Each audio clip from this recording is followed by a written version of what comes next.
Hello, I'm Linda Seith from The Layered Onion. Thank you for joining us. We will be listening to our amazing creators talk about their art and mental health.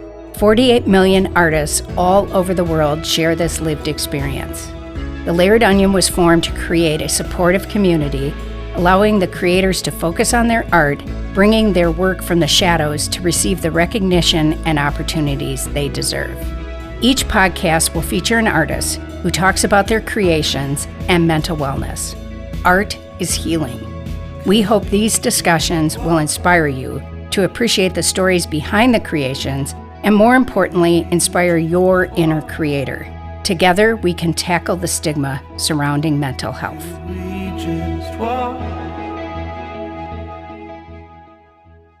Hello, Harper. I'm so excited to be talking to you today. Hey. How are you doing? I am super. I just have a new book out and life is good. And that's going to be the focus of our discussion today, but I want to first, for those that don't know you, maybe you can introduce yourself, a bit about your background, and then we'll talk about your books. Yeah. So my name is Harper Hazelmare, and I am a visual artist and a writer of sci-fi and horror, and also community apothecary keeper in Madison, Wisconsin. So I just am so excited about you publishing books, and a little bit in awe because, you know, I have 3 books in the state of everywhere, and you actually got yours done, published, and out. So maybe we could start first. Tell us about the genre that you're writing in, and then a little bit maybe about the book, the most recent book. Yeah, the first book is actually a sci-fi book. It talks about the potential future of education. Oh. And then the second book is a collection of short stories, everywhere from flash fiction to a novella. And they're just generalized fiction. There's horror, there's sci-fi, there's speculative fiction. Yeah, it's a lot of fun. Well, maybe tell me, I'm not sure, and shame on me, that I know what speculative fiction is. So perhaps tell me. Yeah, it's a futuristic query, I look at it as, of this is what we know life as now, where could this go? Okay. And it's... The novella is speculative fiction looking at the climate crisis, actually. Yeah. So. Well, I definitely hear from my own kids a real fear about where that's headed. So, yeah, I can see that. So tell me a little bit about your process. How did you decide you were going to go in this more sci-fi route, and maybe just explain to me? Yeah, that was actually a happy accident. I had never been into sci-fi, and then I got this bug for just this idea for a story and was like, yeah, let's just go with it, you know?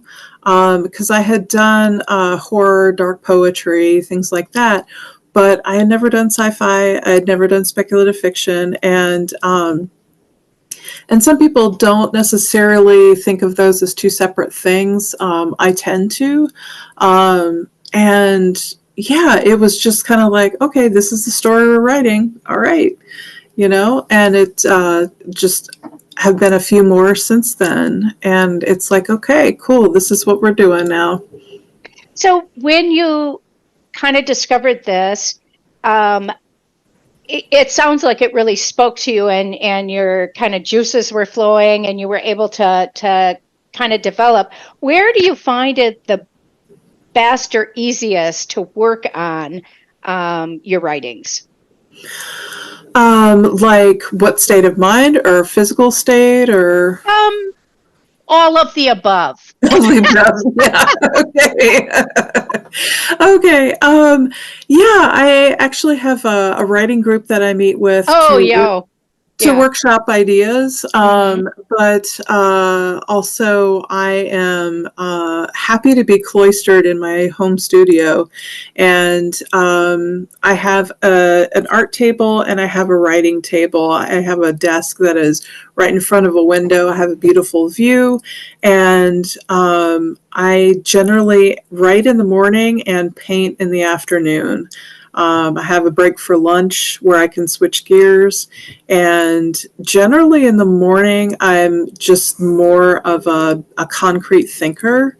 And in the afternoon, I'm kind of everywhere. So it's best to start the day writing. And also, too, I'm fresh. I want to get to it.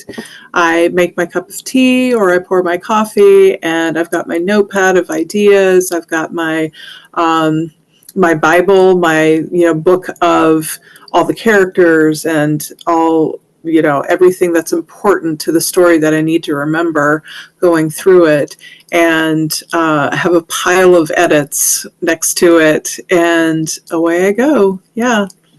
So maybe talk a bit, I know, with terms of agreement, and do you have a copy that you can hold up? I can get one. All right. Perfect.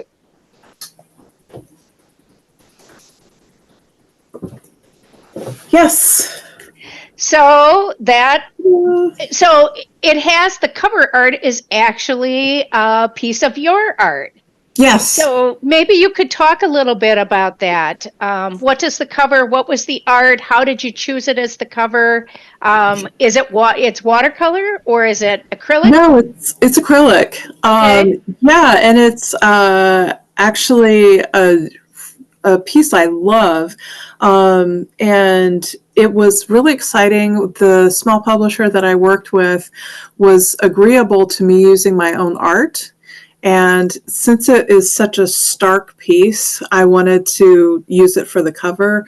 And yeah, it was nice to be able to use my own art with my own book. And that's something that just doesn't happen that often. So yay for small publishing. Yeah. Well, tell me, how was your journey of finding this publisher? How did that go about? So it was someone that, one of the many publishers that I follow on social media, found them on Instagram and was able to check out what types of things that they publish, go to the links to their site from there and investigate more. And it just seemed like a really good fit. I had a little bit of back and forth with the publisher, and they seemed to match what I needed at the time. And they do a lot of like chapbooks of poetry and small fiction pieces and things like that. And it was just a great in, I suppose, to not knowing that much about publishing. Now I know a lot more than I did, and them being so transparent about the publishing business and how the process of taking an idea, making it a book that people can have in their hands. Yeah, so they were great. So that's really sound advice. And actually, that was one of my biggest stumbling blocks is the publishers I reached out to right away just sort of pushed me away. And I didn't think about all the idea of following some of these publishers and how you could use social media to your benefit for you shopping for a publisher. So what gave you that idea? I had been following several, and it is really interesting to see how they work. And that was something too where I was able to have a good dialogue with people whose publications I have been in before, of magazines that I've been in before. And after being accepted, my submissions being accepted into their publications, be like, hey, how does this actually happen? And why do you put what you put on your platforms? And so it was able to give me a feel of what I was looking for in a publisher. And yeah, just dialogue, just dialogue. Well, I think that's really exciting because as someone who was new to it, I didn't even know where to start. So of course I started more with, the Google search and seeing more traditional, and of course right away got pushed back. But I think that's a great suggestion of following people on social media and also reaching out to where you've had things published to try to get a gist of what is that style.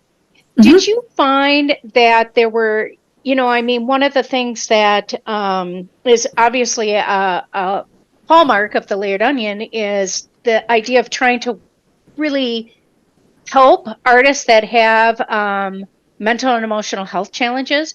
And what did you find as the biggest stumbling blocks? And what did you find how was this publisher really receptive? Very much so. Because being upfront with being neurodivergent was worked in my favor, actually. And they were very receptive to it. And also, other publications I've been in were other.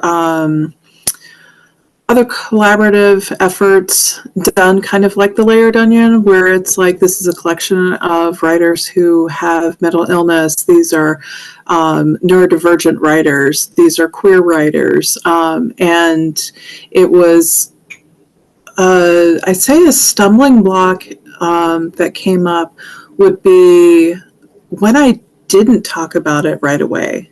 Interestingly enough, so many people feel like they have to hide, and yet so many publishers are looking for, we need queer pieces, we need neurodivergent pieces, we need all sorts of specific authors. That specific authors is what we're looking for, which is interesting, you know? It is. It is. Maybe things are kind of changing as people are more open. As you said, you brought it up right away. And I don't think historically that would have been something we would do right away. Right? Mm-hmm. Yeah. Yeah, I know that one of the things that really I'm excited about is that it sounds like the process wasn't overwhelming. Is that true? That's very true. They made it very easy. They made it very, very easy, which is lovely. And we're very, like I said, very transparent about it. And for the second book, I actually did self-publish. And it was good to know from the first book what the publishing process was, to be able to format the book and so forth and so on. And it's available through Barnes & Noble and available on Amazon, and was an much easier process than it could have been. Even though some people think that self-publishing is just this super easy, really accessible thing. And it's like, well, it is very accessible, but it's not necessarily intuitive. Mm-hmm. So what made you decide to do self-publishing this time versus? This time around, I had a much longer book, and also it is a collection of short stories. And so that's much more challenging to get published. Okay. And I knew that if it was to be published by an outside publisher, then it would be away, like it would be years from now. Oh, okay. And I wanted to get this out there and also get this under my belt, and kind of have these two experiences of working with a publisher and then self-publishing, and also getting more of my work out there, because the novel that I'm working on right now, I need to and want to get an agent for. So I wanted to have more out in the world and have more experience. So, okay, we kind of talked a bit about writing, and that you combine it with your art. So in the morning you're a bit more structured, then you can, unleash and be more unstructured in the afternoon. And then, Yep. we talked about you use both a publisher and self-publishing. Now let's talk a little bit about promotion, because that tends to be yet another obstacle for folks as they're working. And you had the publisher, and then you had yourself, self-publishing. Where did you see the pros and cons of promotion, or areas that have been, easy or difficult? Promotion, I think in itself is difficult because I want to be writing and doing art. I want to be working. And it's like, oh, yes, marketing is still working, and it's hard to have all of it on my shoulders. And the marketing is for both books has been firmly set on my shoulders.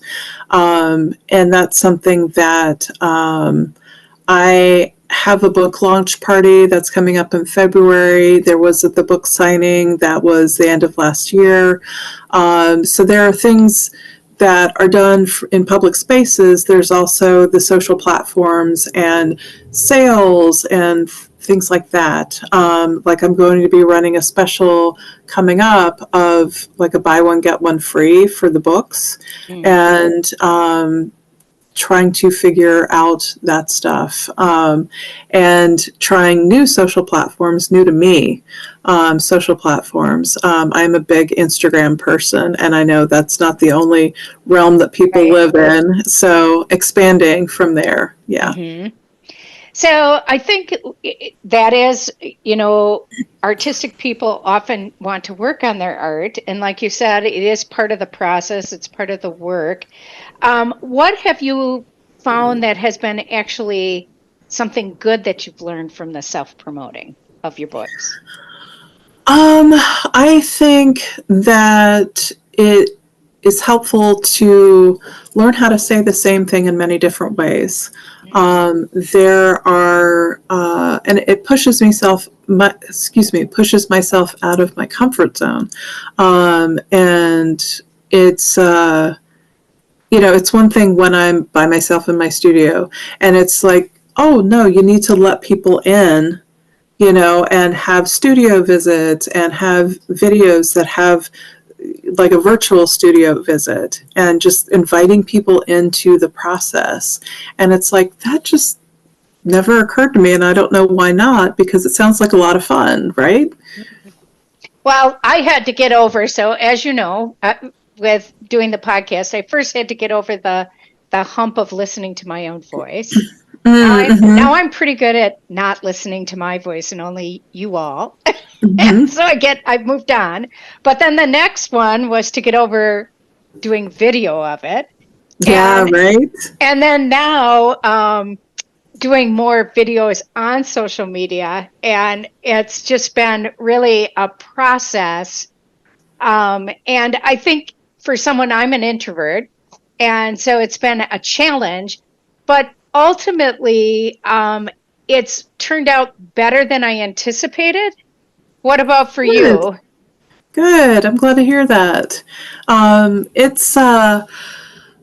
It's been good. The involvement has been really well received, and it is another way to be creative. And I never looked at it like that before. And it's really opened my eyes to the possibilities. So as you look to the future, what are some of the things you're dreaming that you might write about, or what are you thinking about for your future art? I just had finished a show in Chicago, and I would love to show in New York again.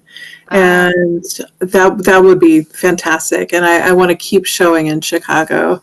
There is a gallery that I work with, Woman Made Gallery, that is open to people who identify as female, but also non-binary.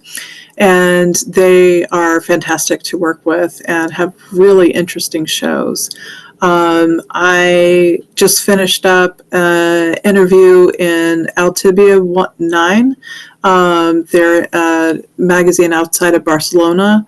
And having more things like that would be fantastic. Things I'd love to write about. I would love to do a haunted house story. I would love to do a really interesting ghost story. And those are pillars, right? The haunted house and the ghost story. But that's why there are so many books about those two things, because it's like you can come at it from so many different ways. So yeah, there's always more to write about. I mean, that's something that, like, some people are like, oh, how do you think of things to write about? And it's like, well, gosh, how do you get through all the things to write about? There's just so much. It's just like, how can you ever be done painting? There's so much going on.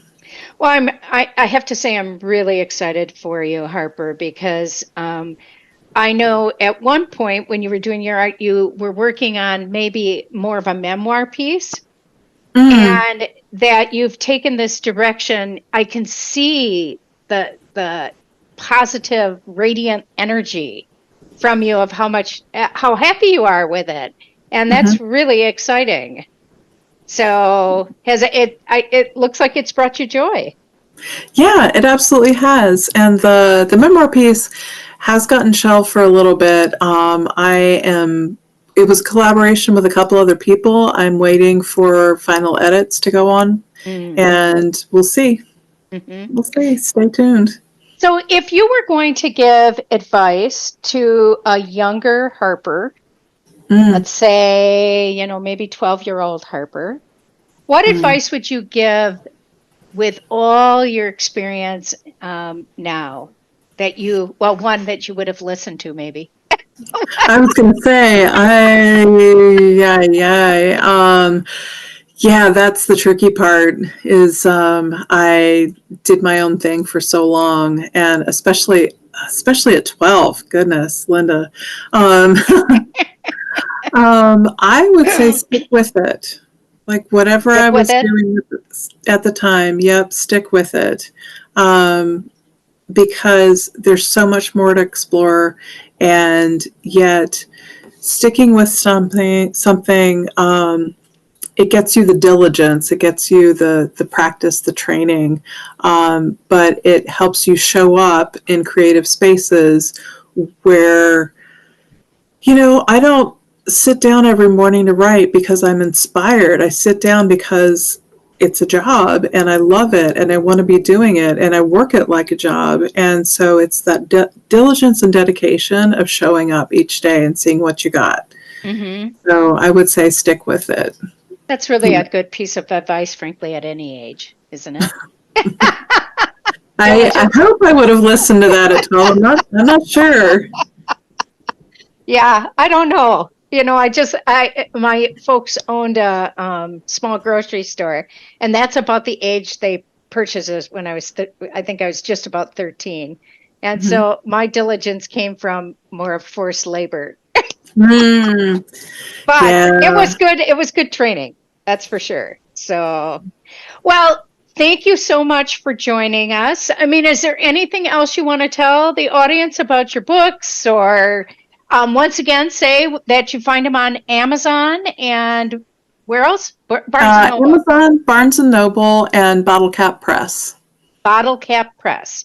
Okay, so that would be great, and we would love those links, and so that we can share them with people. So thank you very much, and we'll talk again soon. Okay, sounds good. Thank you so much. Thank you for joining us today. It is an honor to talk with these amazing creators.